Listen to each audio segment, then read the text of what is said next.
Hello. Just all by myself right now. Yay! I'm glad to. Oh, hi, Jennifer! Jennifer and I were in college together. Yay! I'm so glad so many people are here. Awesome. Just waiting on Kristin. I hope you guys are. Hey, Rebecca.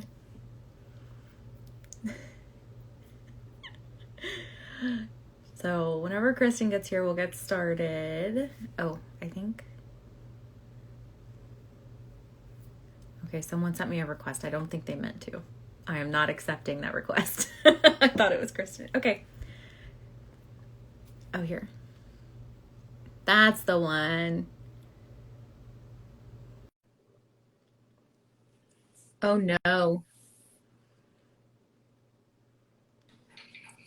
Hey, Hey, there we go. I just got a notification that Carrie Ebert is going live, so dang. I hope y'all stay here. It's a very different live, I'm sure. How are you? Good, how are you? I'm so tired. Same. Same. Yeah. Baby sleep update, just while we're waiting for a few more people to get here. Feel like we took a turn this weekend, Kristin. I'm so glad. She's back to trying to sleep on her stomach, and she figured out how to lay her head down. So it's like, I think it's happening. I'm excited. I don't miss those days. I mean, I know I said it to you. It's like we struggled with it for so long, and we tried everything, and then what finally clicked for us was like that wake schedule, and we realized, he had spent the first, like, Lord knows how many months of his life just so tired that he couldn't sleep, kind of thing. Yeah. And when we started having him sleep more often, like, that was when it changed for us. So, but I know that that's not always the solution, and I don't miss days. I mean, I don't know if you've seen my Excel sheet, but I very much follow her wake windows. I have not seen the Excel spreadsheet. Oh, man. Excel spreadsheet. Okay. Well, let's go ahead and get going. I feel like. Yeah. Okay. So this is Kristin from Kiwi Speech. I hope you guys are all following her. Kristin is all about those older students. She's great with them. And a lot of her resources are geared toward those older kids and like really brainy kids. She's got teasers and she's smart as a whip herself. And side note, is that even the right phrase? I don't even know. Smart as a whip? Yeah. Okay, good. Just in case. I was like, that might be wrong. Yeah. But I have to shout out your growth mindset resources. You introduced me to growth mindset, and now I'm in love. And it is, you're right. Like, it's perfect. When I made them, I didn't necessarily have just the older kids in mind. I work at some private schools in the area, and so I get a lot of like really high performing kids that have always excelled at everything, and then all of a sudden they're up against an R, and they have a hard time not being great at something, right? Like, these are the kids who've always been like in accelerated math or in, like the highest reading group, and then all of a sudden there's this thing that they're not picking up on. And I've had some experiences where I find that they are like, my heart breaks for them because they can't, they really struggle with that. So that was kind of where the growth mindset part started. It wasn't necessarily for the older kids only. It was just these kids that, they didn't know how to work through that, like, learning adversity. I'm we have so giggling a little bit. I'm laughing a little bit because I feel like there's probably a lot of SLPs watching this who can relate a little bit to that, having a hard time with something that doesn't come easily. Right? No, I mean, yeah, absolutely. I mean, on the flip side, we have a lot of kids who unfortunately are struggling in so many domains, right? Like, they're struggling with literacy, they're, because it's all related. But then, and I mean, those kids need the growth mindset too, but I think they're a little bit more used to like trudging forward even when things are hard. And then there are these other kids that are just like, wait, hold up. Like, you mean figure this out immediately. So that was kind of what where I came up with. There was a few students I had in mind that were just really struggling with this concept of it's okay not to be great at something. You know, we all have things that we're good at, things that come easily to us. And just because something doesn't come easily, doesn't mean we won't get there, doesn't mean we're bad at it. And honestly, you know, the one thing I always say to them is like, you got it. Good job. You know what I'm going to do next week? Make it even harder, because once you've got it, then, you know, and Yeah. sometimes I joke around with them. I say, okay, we're going to work on our B sound today. We're going to work on, now again, these are older kids, you know, who have our targets. I'll say, okay, say ball and bag. And they're kind of staring at me like, what are you doing? I said, well, exactly. Like you wouldn't get anything done if you came and worked on these things. I love that. Well, let's jump into your three T's. Yeah. My three T's. I knew I would get sidetracked if I didn't pull them up in front of me. So yeah. Uh, So basically your topic though is about like your top 3 tips for those kids who have been in therapy forever and they're still not getting the R, right? Yes. And I did also put a blog post up a few weeks ago, kind of similar. It's not specifically about older kids, but yes, it's some activities for them that I really love. But yeah, so the first, getting back to the basics with thinking about how you create R. And I know for me, if you got the placement right, and you have all the knowledge of how to do it, the one thing that seems to come last, or the one thing that's missing, is that tension piece. And it's impossible, right? It's so hard to teach because tension is, you know, it's like a physics term, right? Like, you know, it's not, kids don't automatically know what tension is. So I have a little mini book that I give them, and we talk about like tight ropes and rubber bands, and we talk about our muscles and how our tongue's a muscle. We need tension in it. So I give them some tactile tips, like pulling up on their chair when they make their R sound. We talk about growling like we're mad. So not so much the like growl like a bear thing, but more like, I want you to say the word red, like you're really mad at me. And that just helps get that full body tension, usually, that kind of hopefully trickles over to R. Yeah. So yeah, that would be my first thing, is circle back to the tension, especially if those distortions or those Y, you know, those just open vowel or those Y distortions. I often find that tension is kind of the culprit there. Yeah. And those are usually, to me, the lingering distortions for the older kids. Yeah. We've got rid of the W by then, though not always. Oh God. I've had a few, but in general, we're looking at, those kind of weird distortions that are kind of hard to put your finger on, right? Well, I'm making a note. So I'll link in my stories, and then obviously, like, you know, link all over the place in your Instagram too, but I'll link your blog post that you just mentioned that you wrote a few weeks ago with activities, and I'll link the tension blog post that you have. That's awesome. Yeah, perfect. And the freebie. Yeah. And I'll post that this too.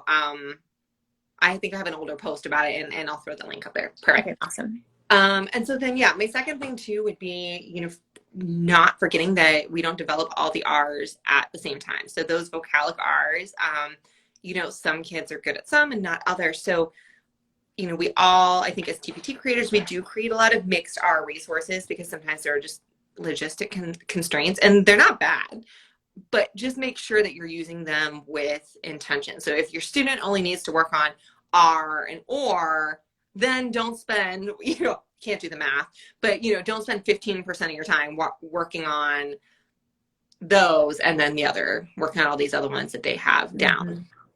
Although sometimes I do use them to, you know, kind of get that generalization over to the other sounds. So they can still be useful, but just do it with intention.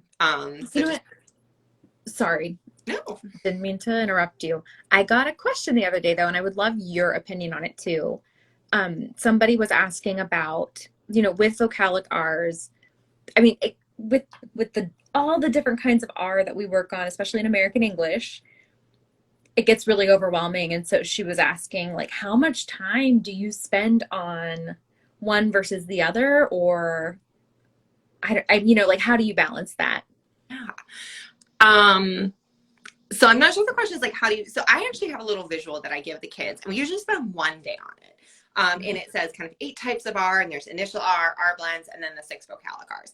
And I usually do it with them. I often have them generate some words, and then I send it home, and or give it to the teachers. And it's just sometimes a reminder. I get teachers and parents saying like, oh, you like, we're working on initial R, and they're like, oh, say car again, Johnny. And I'm kind of like, oh, you like, we're not, just not like, we're not there. We're not even close. So I usually do spend a day directly teaching how there are different R's. Yeah. That's the first part of that. The second part was, how much do you spend on each one? I mean, it sounds cliche, but it's so individualized. I mean, if the kids work on all of them, I don't mind mixing them together until I have a reason to think I shouldn't. I have a student right now I see via teletherapy, and he's been working on vocalic R and making a lot of progress on all of them, but they all seem to have gone along, and then like R is left behind. And so we've kind of stopped with the others, and we've gone back to R, and we're really working on that kind of like, we're actually talking a lot about the vowel position, and we've brought out the vowel charts and talked about where our tongue is for that like ah sound. So yeah, I love with older kids, you can get so technical with them like that. It's so fun. You know, I geek out over it. And so I love the older students because I can just talk to them. Super fun. Treat them like adults. Like adults. Yeah. That brought up a point though, really quick, and then we'll move on to your last trick. I gave it away, your last tip. But I feel like there is a balance of, I like to focus on things they're successful with and build those up. But then at some point you always need to hit and touch on the ones that are lagging behind. It's such a art. Totally. And even going back to the growth mindset, sometimes it's nice to bring up those ones they're good at, just to remind them like, hey, remember when we couldn't do any of these? Now look, like boom, boom, boom. You've got 4 of them out of the way. And so like, you know, you can do hard things you already did and you still will, kind of thing. Yeah. Yeah, that's a great way to kind of force that work. Your last tip is my favorite, I think. I was like trying to come up with alliteration for my little graphic. I was like, what word can I do with T? So my last one is trickery. So we've got tension, type, and trickery. So yeah, I mean, we can do drill all day with these students, but my experience is it's not the word production, or maybe it is word production, but it's not the structured activity drill word production we're struggling with. I have so many kids that are like 100% perfect vocalic and initial R in single words or even in sentences when we're doing structured activities. But then the second it gets a little bit less structured, and you know, I kind of have this hierarchy I conceptualize. So like if we're playing Go Fish, I'll change the words. So instead of like go fish, they'll say like, of course I like can't think of, you know, like redeem it or something like that. Like, but even just giving them that extra thing that's not a drill taxes them mentally just that little bit more that encourages the carryover. So, you know, you're kind of tricking them, you're distracting them. So I love pulling out brain teasers. I mean, we do lots of like secret code puzzles and logic problems and cryptograms. And, you know, I'll stop them and say, okay, what did you solve so far? And of course they're telling me the words, but because they're thinking about the puzzle, that just a little bit of distraction is, you know, we think so strictly, words, phrases, sentences, reading. But I mean, I so strongly believe that there's kind of words and drill. But if I turn to my daughter and say, you know, like, what's your favorite color? I mean, that's her saying red in that context is very different than me going, what's this? When she's in speech and in a room. So yeah, that kind of trickery and getting them to practice on the sly when they're not totally focused on it, to me is probably my favorite trick for the older kids. But let's be honest, it makes it way more fun. I love that. And it brings up, well, one, it's like getting me excited because it's reminding me of one of my resources I'm working on right now. But one of my favorite things to do is to get a kid talking, especially once we're working on carryover, to get them talking about their favorite thing. Because that split focus, that split attention, they get excited. I mean, anything you can do to add those little challenges. I love that. Such a good point. Yeah, absolutely. Rebecca Adventures in Speech Pathology has like a great little carryover activity. I think it's not a is it a would you rather? It's kind of like that. It's a role play. It's a battle thing, and I haven't used Oh, it in a cool. while, but it's the same thing. Like it just gets them thinking about something. They're all sound loaded. I thought I had everything from Rebecca, You know, but I don't know if I've seen that. I think I can't remember. I linked in the blog post. I reached out about it a while, like, and I was like, oh, and she said, oh, it's older. It's been in her store for a while, but it's a goodie. And the Get to Know You, Stacy Krause has an online teletherapy all about me PDF interactive. Takes 5 minutes to go through, but it literally just says like my favorite blank is, and I just love it because it's short and sweet. I love to use it the first day with kids because I feel like I get a really good sense of their articulation production in a pretty like realistic kind of word sentence level. And it's so simple, and I've had it for so long, and I've just pulled it out more recently, and I'm like, I've missed all these years of it. So, well, really quick, I hear a baby screaming, and I have to go put her to bed in just a second. But she's yelling at daddy. It's fine. But I want to shout out one of your resources, your digital speech room boom cards. Is that the right name?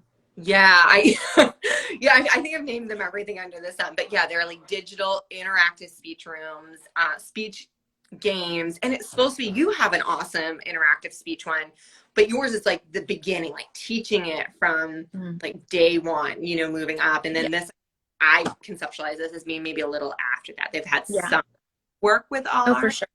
and but yeah, they like go into a room, they get to pick from 10 different activities, or they can go out into the hallway or into the playground, and then there's like more activities out there, and they range from direct teaching to word level to, I know. And I used that summer, and I really love those. I love it. I used it with one of I think he was like about 8 years old, super smart kid. And we used it for weeks. It lasted us weeks. And he loved it. It was awesome. Yeah, I agree. The only thing I didn't like about them originally is it was hard for me to track what we'd done, but then I made data sheets that I added into them. So they now include data sheets, so you can kind of check off what activities you did, or you can even keep data right on them. I'm seeing requests for the link to the digital classroom. So Kristin, obviously, you can head over to Kristin's page. I'll link them in my stories as well. So anything we mentioned. I was going to see if I could put the link, but I'm afraid if I like swipe on anything, I'll accidentally. Yeah, I know. Okay, yeah. We'll definitely put the link to these.